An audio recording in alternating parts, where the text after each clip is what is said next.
नवराज सुवेदी बोल्न पनि गाह्रो गाह्रो कुर्सीमा उठाउनु पनि अर्कोले राखिदिनु पर्ने मान्छेले नेपालको राजनीतिको समाधान दिन्छु भनेर यो अनौठो हाँसो लाग्ने कुरा होइन।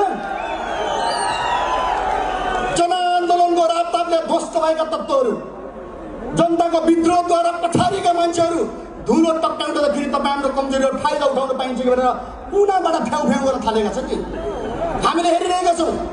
केही उटपटाङ मान्छेहरू केही तपाईँका चाहिँ विभिन्न आन्दोलनमा बदनाम भएका तत्त्वहरू सब गठजोड गरेर गेरु वस्त्रधारीहरू विभिन्न खालका तत्त्वहरू विभिन्न खालका प्रवृत्तिहरू गठजोड गरेर राजतन्त्र फर्काउने जो कुरा भइरहेको छ राजतन्त्र फर्केर हुन्छ कि यहाँ के हुने हो फर्केर आदरणीय जनसमुदायहरू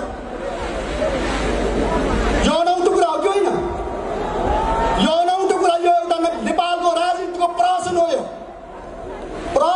यो प्रहसन।